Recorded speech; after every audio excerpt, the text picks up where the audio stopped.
بیوی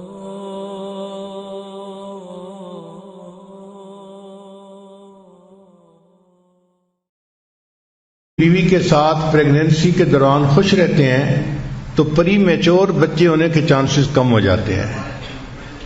اور دوسرا، عورت کا جو بلڈ پریشر شوٹ کرتا ہے بچے کے دوران پھر وہ شوٹ نہیں کرتا، اس کا بلڈ پریشر زیادہ نہیں ہوتا. اور تیسری ریسرچ یہ تھی کہ ایسی مائیں جو پریگنینسی میں خوش رہیں ان کے بچے پہلے سال میں نہیں مرتے. اکثر وہ بچے پہلے سال میں مرتے ہیں جن کی مائیں پریگنینسی کے دوران ڈپریسڈ رہتی ہیں، پریشان رہتی ہیں. تیسرا point, keep your wife active during the last trimester. جو آخری 3 مہینے ہوتے ہیں حمل کے، اس کو لاسٹ ٹرائیمیسٹر کہتے ہیں. اس میں عورت کو ایکٹیو رہنا چاہیے. اس وقت بیبی کا سائز بھی کافی ہو چکا ہوتا ہے اور موومنٹ کافی مشکل ہو جاتی ہے، پینفل ہو جاتی ہے. مگر عورت کام کرتی رہے، ہلتی جلتی رہے، اس سے پھر نارمل ڈلیوری کے چانسز زیادہ ہو جاتے ہیں. مرد کو چاہیے کہ وہ مختصر سا سمپل سا کھانا بنانا بھی سیکھ لے، اس لیے کہ عورت اگر پریگننٹ ہے تو مے بی کہ وہ کوکنگ نہ کر سکتی ہو، تو ایسے وقت میں انڈے بنا لینا یا کوئی ایسی چیز جس کو انسان کھا کے اپنا وقت گزار لے، باہر کے کھانوں کی ضرورت نہ پڑے، یہ بھی ایک اچھی بات ہے.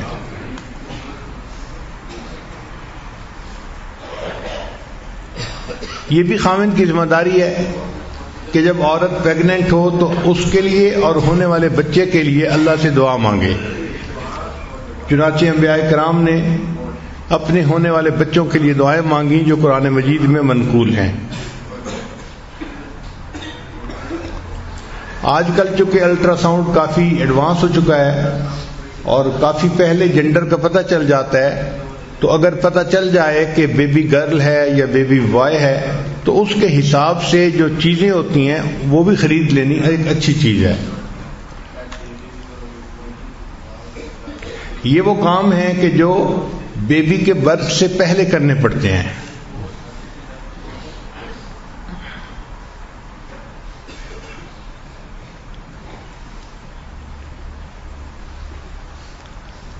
اس کیفیت میں عورت کو کوآپریشن چاہیے ہوتی ہے، عورت کو محبت چاہیے ہوتی ہے، تو عورت کو سپورٹ دینی چاہیے فل، تاکہ اس کو اطمینان ہو ذہنی طور پہ کہ میرا ہسبینڈ میرے ساتھ ہے اور پریگننسی میں کوئی بھی مشکل ہوگی تو اللہ تعالیٰ کی رحمت ہوگی.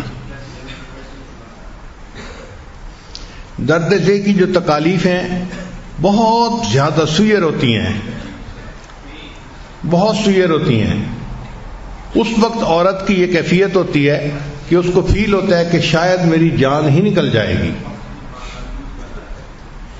وہ درد برداشت کرنا اس کے لیے مشکل ہو جاتا ہے. تو ایسے وقت میں خامند کا اس کو تسلی دینا، اچھے بول بولنا، یہ اس کے لیے سکون کا باعث بنتا ہے. قرآن مجید میں بی بی مریم کے بچے کی ولادت کا واقعہ ہے. تو ان کو جب درد ذہ ہو رہی تھی تو ان کی ڈپریشن کی یہ کیفیت تھی کہ وہ کہنے لگیں یا لیتنی مت قبل ھذا وکنت نسیا منسیا، اے کاش کہ میں اس سے پہلے مر جاتی اور کوئی بھولی بسری چیز ہوتی، میرا وجود ہی ختم ہو چکا ہوتا. اب اس ڈپریشن میں سے بندہ کیسے باہر نکلے؟ یہ ایک عجیب بات تھی. چنانچہ رب کریم نے انہیں بتایا کہ یہ آپ کے قریب جو کھجور کا درخت ہے نا، آپ اس کو ہلائیے اور اس میں سے جو کھجوریں گریں گی وہ کھجوریں کھائیے، پانی پیجیے اور اپنے بچے سے محبت کا اظہار کیجیے. اس کو وہ کر رہی ہے ہی نہیں، اس کو دیکھ کے آنکھوں کی ٹھنڈک بنائیے. تو 3 کام قرآن پاک نے کہے.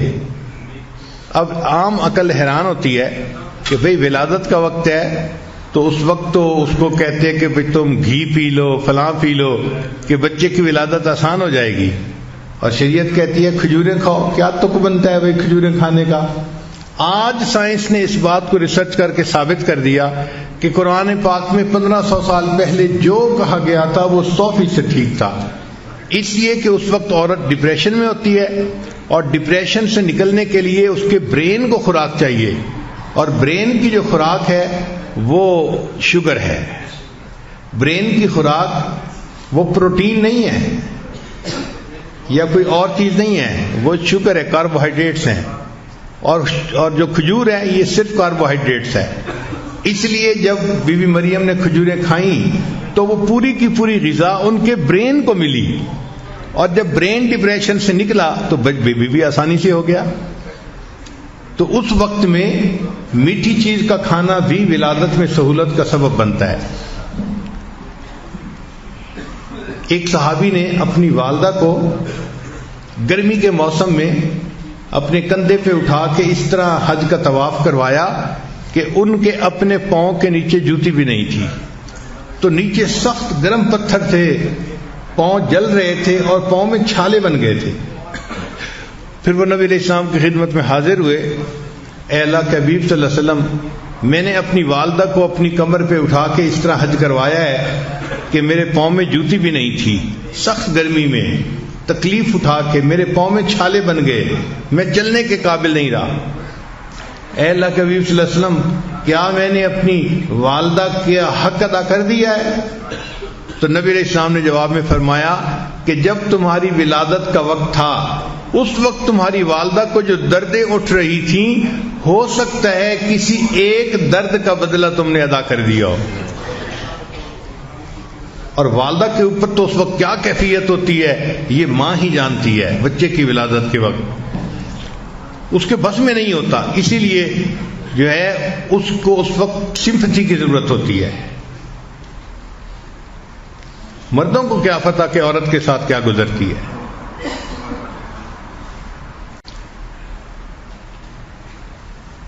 تو ایسے وقت میں غصہ کرنا اور چھوٹی سی بات پہ بگڑ جانا یہ بیوقوفی کی علامت ہے.